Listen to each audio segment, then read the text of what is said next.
Assalamu alaikum. So welcome back. Now in this video I will discuss about ECAT test pattern and its marking and syllabus for ECAT that you have to prepare. So basically ये last video मैंने दिखाया था कि ECAT के subject combinations 4 हैं। तो आपने FSc में जो भी सब्जेक्ट पढ़े हैं आप उसी हिसाब से अपना सब्जेक्ट कम्बिनेशन चूज़ करेंगे ECAT में जब अप्लाई करेंगे और आपका टेस्ट भी फिर उसी हिसाब से होगा। तो इसके सब्जेक्ट सब टेस्ट पैटर्न में ये है कि जो फिज़िक्स है उसके 30 एमसीक्यूज़ होंगे, केमिस्ट्री या फिर कंप्यूटर साइंस आपका जो भी कॉम्बिनेशन होगा या स्टैटिक्स उसके भी 30 एमसीक्यूज़ होंगे और 10 एमसीक्यूज़ इंग्लिश के होंगे। ये तो सब में ही है, इंग्लिश सब चारों कॉम्बिनेशंस में है और उसके अलावा मैथमेटिक्स के 30 एमसीक्यूज़ हो गया। अगर आपका सेकंड कॉम्बिनेशन है तो बायोलॉजी के 30 एमसीक्यूज़ होंगे और इसी तरह से स्टैटिक्स के तो सेम कॉम्बिनेशन है।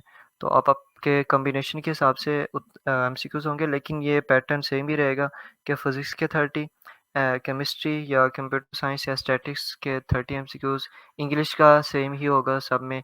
इंग्लिश का एक कम्प्रीहेंशन आता है, रीडिंग कम्प्रीहेंशन, उसके 10 एमसीक्यूज़ होंगे। तो ये मैं नेक्स्ट वीडियो में आपको दिखाऊँगा, एक पास्ट पेपर भी आप लोगों को दिखा दूँगा और उसके साथ-साथ with some tips and tricks for ECAT, so you can watch the next video। And इसी तरह से 30 एमसीक्यूज़ मैथमेटिक्स के होते हैं। अबाउट मार्किंग, मार्किंग जो है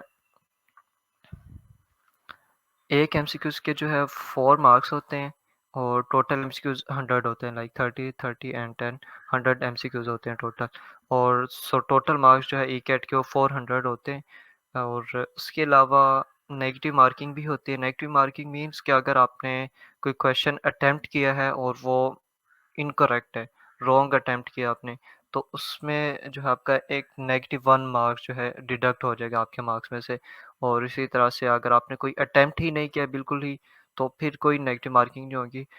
फॉर एग्ज़ाम्पल अगर आपने 100 के 100 एमसीक्यूज़ अटेम्प्ट किए हैं, जिसमें से आपके 80 करेक्ट एमसीक्यूज़ हैं, तो आपके क्योंकि 80 करेक्ट है तो आपके 8 4 ज़ा 320 मार्क्स आपके हो जाएँगे। लेकिन क्योंकि आपने बाकी जो 20 मार्क्स थे वो रॉन्ग अटेम्प्ट किए हैं, तो आपके 20 मार्क्स अब डिडक्ट होंगे। सो इट मीन्स के आपके अब 300 टोटल मार्क्स होंगे। रॉन्ग अटेम्प्ट के यूँ समझिए कि 4 मार्क्स जो उसके अपने थे वो तो डिडक्ट होंगे ही होंगे।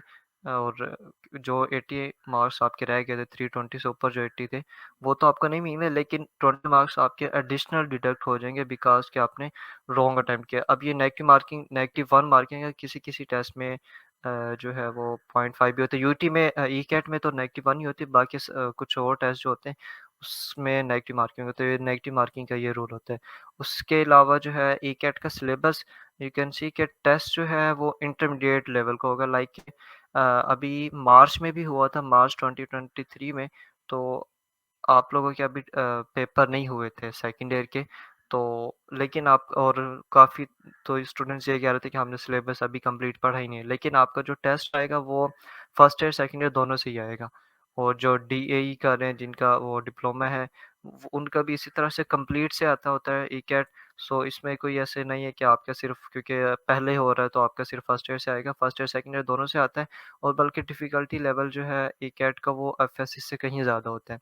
आपने एफएससी में और चीज़ें पढ़ी होती है, आपके कॉन्सेप्ट्स वही होंगे, चीज़ें वही होंगी, टॉपिक्स वही होंगे, लेकिन उनका डिफ़िकल्टी लेवल थोड़ा-सा ज़्यादा होगा। तो इन डेप्थ अगर आपने वो पढ़ा होगा तो फिर ही आप उसको सॉल्व कर पाएँगे। तो नेक्स्ट वीडियो में मैं I will come up with some tips and tricks for ECAT और आपको एक पास्ट पेपर भी दिखा दूँगा। तो you guys can have some idea कि ECAT किस तरह से होता है।